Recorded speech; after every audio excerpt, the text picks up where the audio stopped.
Si pensamos en una Europa en guerra, más allá de la actual guerra en Ucrania, probablemente la primera imagen que se nos viene a la cabeza es la fatídica Segunda Guerra Mundial.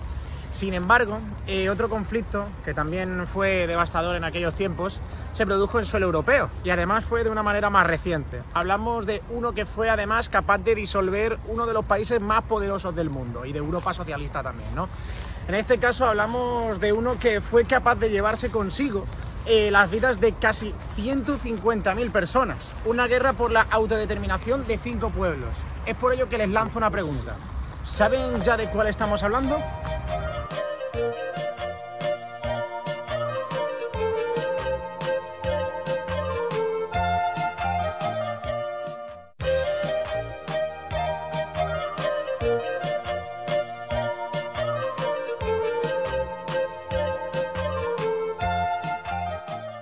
Las guerras yugoslavas fueron distintas campañas bélicas libradas en el seno de la antigua República Socialista Federal de Yugoslavia. En total podemos contar al menos 5 guerras, entre otros conflictos bélicos, entre 1991 y 2001. En nuestro caso nos centraremos en las que alcanzaron una mayor magnitud, aquellas que tuvieron lugar entre 1991 y 1995.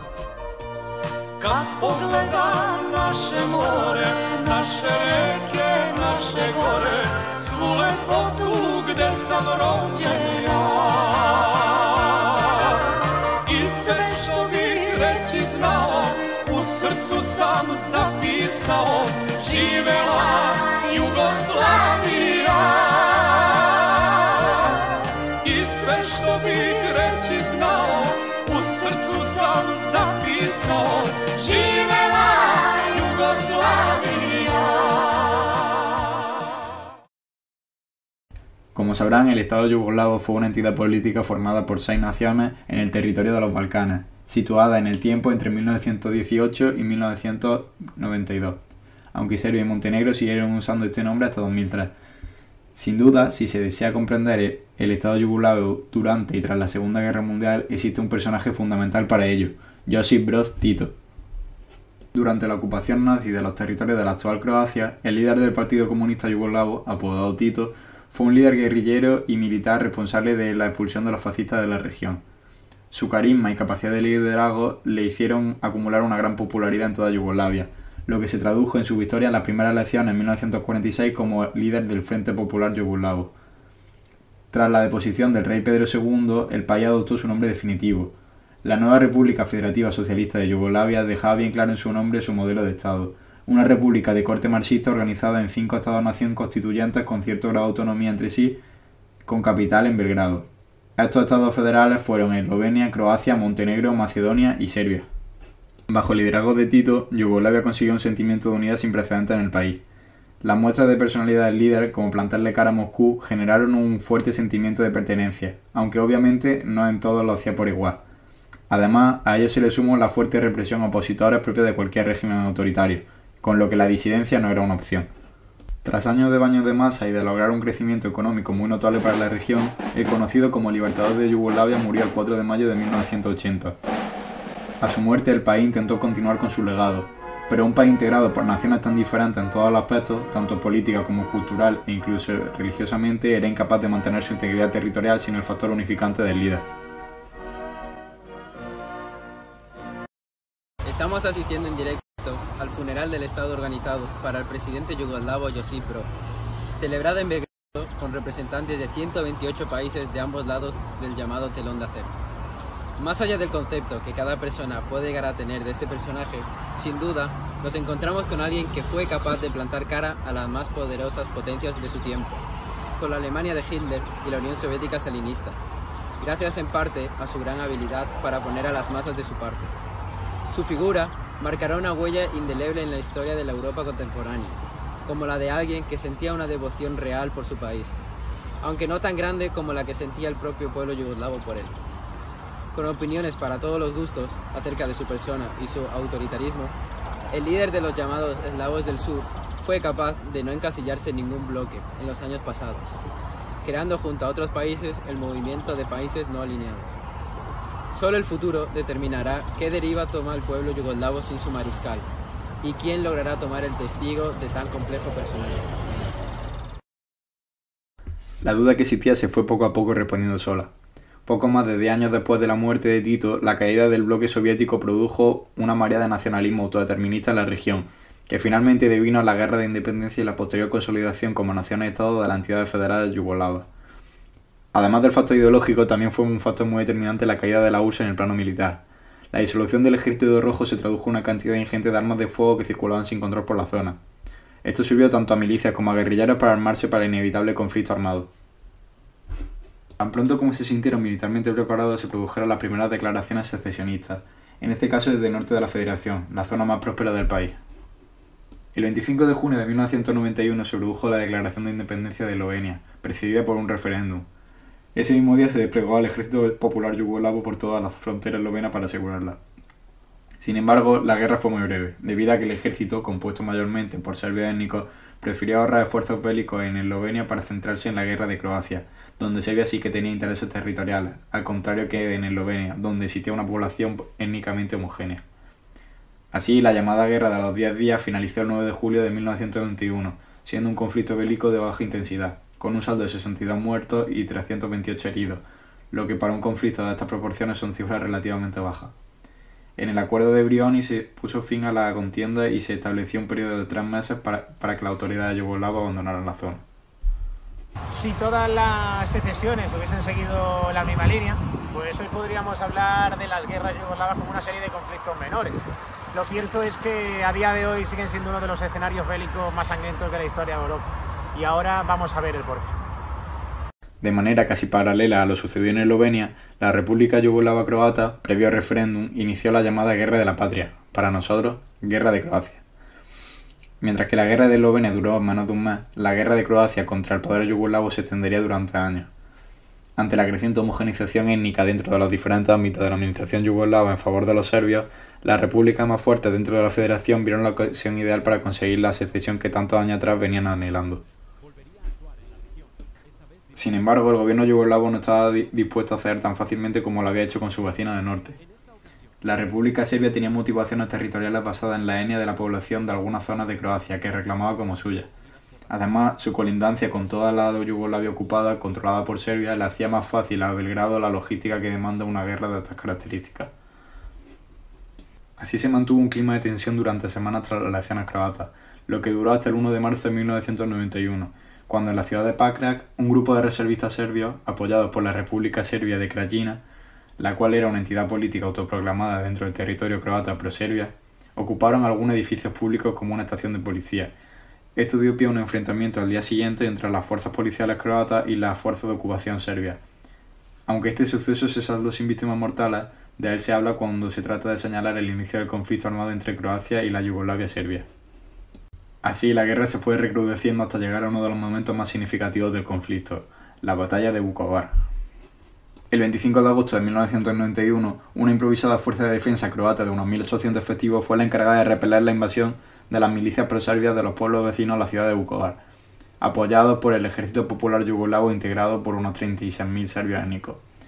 Así se produjo un asedio que duró 87 días y que finalizó con la toma serbia de la ciudad, acompañada de una masacre en la que 2 días después de la toma, el 20 de noviembre, un grupo de paramilitares serbios asesinó de forma indiscriminada a al menos 200 prisioneros de guerra y civiles croatas. A esta se le conoce como la masacre de Oskara. A pesar de la derrota, la resistencia de la ciudad se convirtió en un símbolo durante todo el desarrollo de la guerra. En el día de hoy se cumplen 50 días del asedio a la ciudad de Vukovar por la parte de las fuerzas serbias. Tras casi 2 meses de batalla, podemos apreciar una ciudad en ruinas, en el plano físico y emocional. Los edificios, o más bien aquellos que quedan en pie, están en un estado casi inservible. Pero ahora mismo el estado de las edificaciones no es el mayor de los problemas para los habitantes de la ciudad. 50 días de asedio han provocado una escasez tanto de alimentos como de productos sanitarios que son cada vez más demandados en un entorno de violencia sin escrúpulos. Los que algún día fueron compatriotas de un mismo país, hoy se asesinan a sangre fría a las afueras de la ciudad. Esta situación se ha convertido en un símbolo de resistencia croata, tanto de manera local como en todo Occidente. Historias como la del hospital local, en el que los sanitarios trabajan sin descanso bajo las situaciones más extremas. A pesar de haber sido marcado como una gran cruz roja, como marcan los convenientes de Ginebra, aviación yugoslava cayó al edificio perforando 5 plantas de la edificación. Aún así, los sanitarios siguieron trabajando en primera línea para atender a todos los heridos por la metralla y el odio de los enemigos. Historias como esta se han convertido en un ejemplo de coraje y determinación para todos los jóvenes. La doctora Vesna Bosanac fue una de las responsables de la elogiable labor de este hospital, dirigiéndolo y negociando la evacuación de pacientes bajo la supervisión de la Comunidad Europea y la Cruz Roja Internacional, llegando a atender a 4.000 pacientes. Sin embargo, tras la caída de Vukovar, 260 personas fueron sacadas del hospital y asesinadas en la mencionada masacre de Ovkara, convirtiéndose en la mayor matanza en Europa desde la Segunda Guerra Mundial. La situación de colapso interno del régimen yugoslavo a causa de la secesión de dos de sus más prósperas regiones llevó a una tercera entidad política federal a buscar la autodeterminación. Así, el 1 de marzo de 1992, la región multiétnica de Bosnia declaraba su independencia al gobierno de Belgrado, tras un referéndum celebrado días atrás en el que se obtuvo un resultado de un 99,7% a favor de la secesión y una participación del 63,6% de la población, en su mayoría bosnios musulmanes y croatas étnicos. A pesar de la situación de tensión entre las comunidades étnicas dentro de Bosnia, el 6 de abril de 1992 la Comunidad Europea y Estados Unidos reconocieron a Bosnia y Herzegovina como un Estado. En respuesta, las fuerzas serbias tomaron las armas y se dirigieron a la capital, Sarajevo. En nombre de la autoproclamada República Serbia de Sprska, en colaboración con el ejército yugoslavo, comenzó el asedio más largo de la historia moderna.